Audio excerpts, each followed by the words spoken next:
안녕하세요, 여러분. 리플 마니아입니다. 여러분, 저는 여러분들이 아시다시피 SEC 소송에 관련돼서는 그렇게 깊게 여러분께 말씀을 드리고 있지는 않습니다. 저는 XRP와 리플사가 SEC 소송에서 이길 수 있다라고 보고 있기 때문에 그쪽으로 또 합의도 볼 수도 있다라고 생각을 하기 때문에 믿고 홀딩을 하고는 있습니다.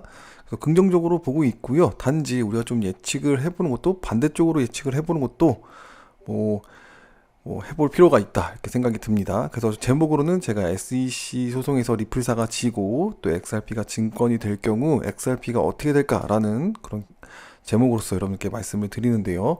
저는 지지 않을 거라고 보고 있다라는 사실 일단 먼저 이 부분을 알고 계시면 좋을 것 같고요. 저는 SEC 소송에서 어떻게 바라보고 있냐라고 했을 때 SEC가 리플사로 소송을 했을 때 XRP가 증권이다 그러고서 소송을 한 게 아니거든요. 내막을 자세히 보면은 리플사가 XRP를 초기 판매를 할 때 SEC에 보고를 하지 않고 너네 마음대로 판매를 했다. 그래서 피해자가 나왔다. 그래서 리플사 너네가 문제다. 이렇게 얘기를 하는 거고 리플사에서는 XRP는 증권이 아니기 때문에 너네에게 굳이 이야기할 필요가 없던 거 아니냐. 우리는 다 SEC에게 보고를 하고 어떻게든지 잘 합법적으로 하기 위해서 노력을 했다. 그래서 아무 문제가 없다라는 것을 계속적으로 증거를 계속적으로 만들고 그 판결에 유리하게 될 수 있도록 계속적으로 언급을 하고 있는 거고요. SEC에서는 아니다. 우리는 우리가 할 일을 했을 뿐이고 너네는 너네가 잘못했다. 계속 이런 이야기를 하면서 장기간 동안 소송을 끌고 가고 있다라고 봅니다. 그래서 지금 재판 판결을 내리기도 참 어려울 정도로 굉장히 많은 시간을 들여가고 있는 거고요. 그래서 SEC는 제가 볼 때는 XRP를 공격을 하는 게 아니라 리플사 자체 회사에 문제가 있다라고 이제 얘기를 하는 거고요. 리플사에서는 아니다. XRP는 증권이 아니기 때문에 그럴 필요가 없었다.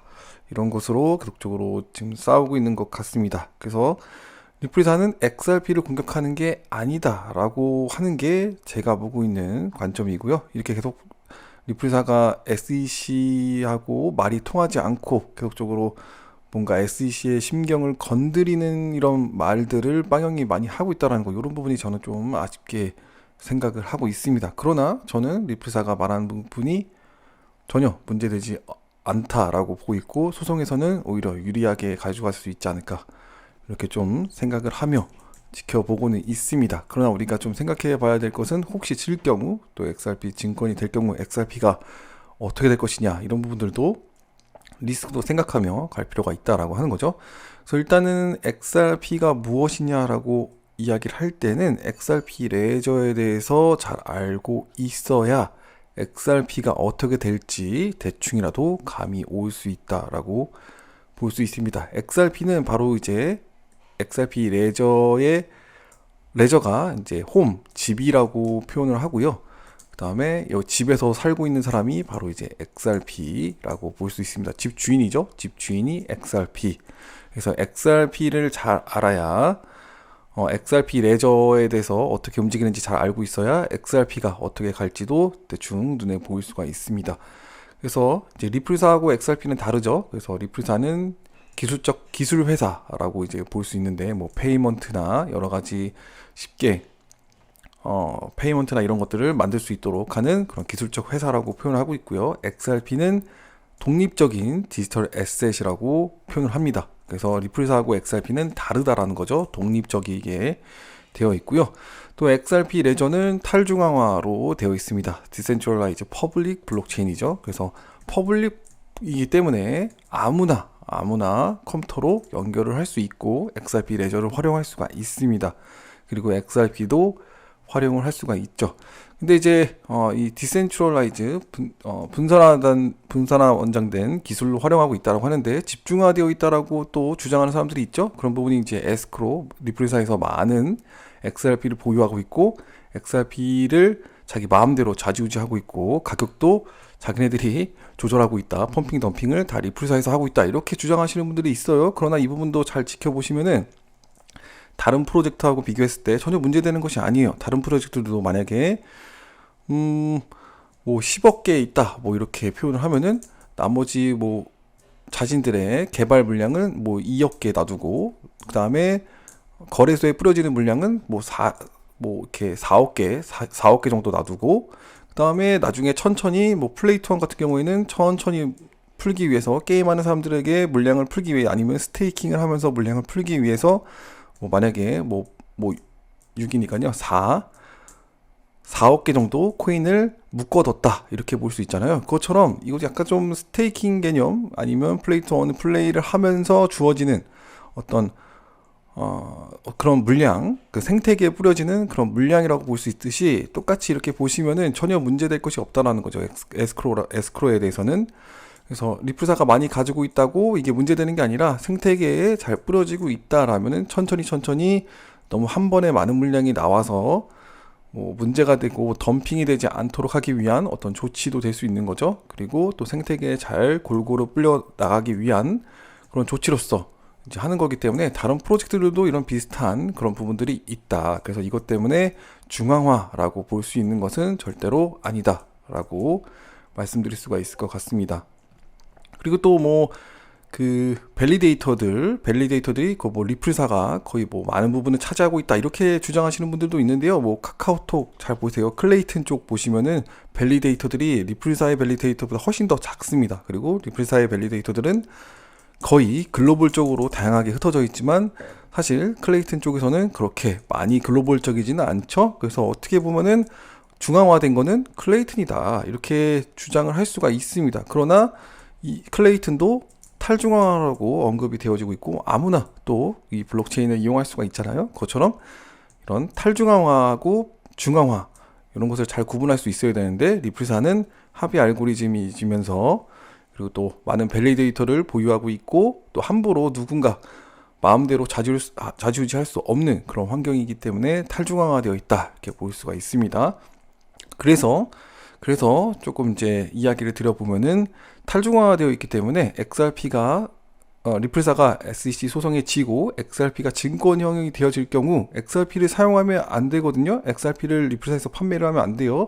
그러나 이미 풀려져 있는 물량 이런 그 에스크로에 있는 이런 물량이 없어질 수는 있겠지만 이미 시장에 풀려져 있는 물량 그리고 XRP 레저에서 활동적이고 사람들이 많이 이용을 하고 있고 또 개발을 하고 있잖아요. 에이펙스 같은 경우에도 XRP 레저를 개발을 하고 XRP를 활용하는 것들 굉장히 많이 준비를 하고 있는데 이런 곳에서 이제 요 물량을 빼고 진행을 할 수가 있겠죠. 그래서 탈중앙화 거래소 아니면은 탈중앙화된 지갑에서 XRP를 활용할 수 있겠다라고 보여집니다.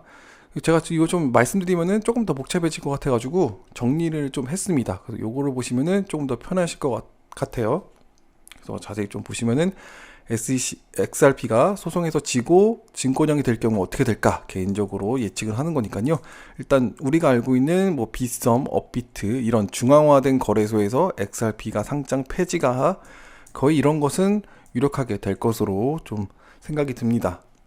그러나 아까 말씀드렸던 디센트럴라이즈가 됐기 때문에 탈중앙화 거래소에서는 XRP가 존재할 것으로 저는 보여집니다. 리플사에서도 독립적인 리플사와 XRP는 서로 다르고 XRP는 독립적인 존재이기 때문에 리플사가 관여를 하지 못하기 때문에 이거는 어쩔 수 없이 놔둬야 되는 그런 상황이 되는 거죠.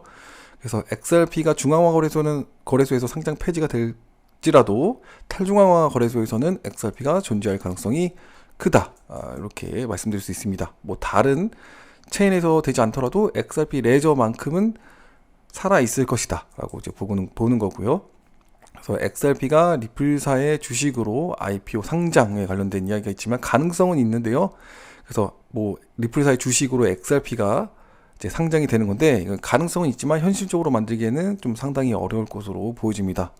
이렇게 탈중앙거래소에서 제공된 XRP들이 상당히 많이 존재하기 때문에 그래서 그런 것들을 주식으로 만들기에는 여러 가지 또 법적인 문제들이 되어질 것이기 때문에 상당히 어려울 것으로 좀 보여집니다. 그래서 XRP 레저에서 XRP 말고 다른 코인으로 대처도 가능하다 이렇게 좀 생각을 하고 있습니다. XRP 레저에서 다른 코인들 이슈를 많이 할 수 있잖아요. XRP 레저 프로젝트들에서 코인들이 상당히 많이 나오고 있는데 만약에 XRP가 문제가 있다라고 할 경우 XRP 말고 다른 코인으로 대처해서 SEC에게 제대로 보고를 해서 다시 시작할 수 있는 그런 상황도 올 수 있겠다. 이렇게 좀 생각이 듭니다. 그래서 좀 결론적으로 좀 한마디로 이렇게 표현을 하자면 XRP가 증권형이 되거나 또 리플사가 SEC에서 소송해서 질 경우 뭐 그럴 경우 XRP에 대한 뭐 문제는 이렇게 중앙화 거래소에서의 폐지 정도만 좀 가능하고 나머지 부분에서는 XRP가 활용이 더 가능해지지 않을까 이렇게 개인적으로 예측을 해봅니다. 그래서 사실 XRP 레저에 대한 문제라기보다는 또 XRP에 대한 문제라기보다는 초기 XRP를 SEC에 보고를 안 하고 판매한 문제이기 때문에 SEC는 XRP보다 리플사 회사 자체의 문제에 더 집중되어졌다고 저는 개인적으로 보고 있습니다. 제가 초반에 말씀드렸죠. 그렇기 때문에 리플사가 SEC 승기를 자꾸 건들지 말고 합의를 볼 생각을 해야 되는데 자꾸 빵형이 방송에 나와서 SEC가 문제가 많다 이런 식으로 이야기를 하잖아요. 자꾸 심기를 건드는데 이런 부분들이 저는 좀 아쉽게 느껴집니다.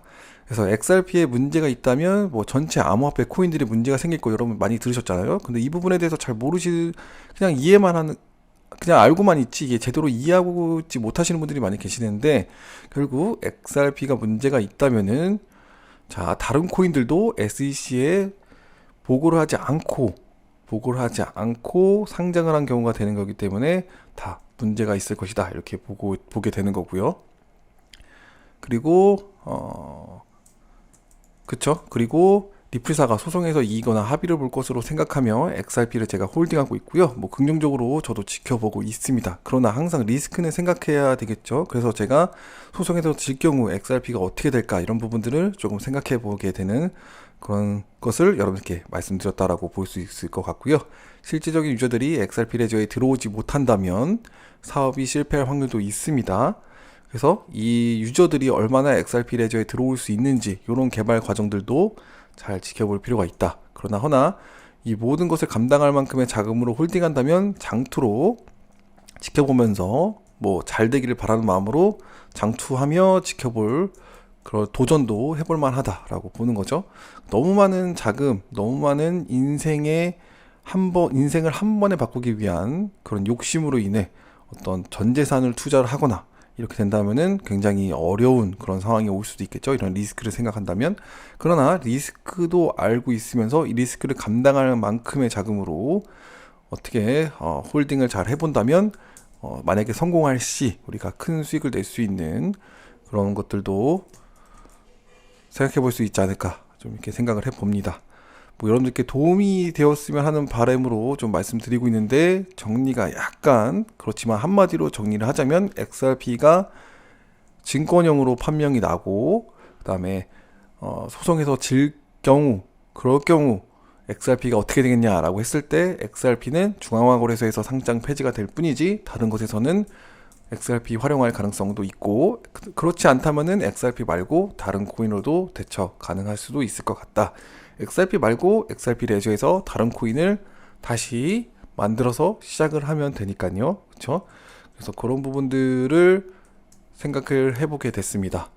그래서 소송에서 지지 않기를 저는 바라고 있고요. 그렇게 잘 될 걸로 믿고 가고 있지만 이런 리스크는 한 번쯤 생각해 보고 가셨으면 좋겠다. 이렇게 말씀드려 봅니다. 도움이 되셨길 바라고요. 오늘 방송은 여기까지 하도록 하겠습니다. 시청해 주셔서 감사합니다.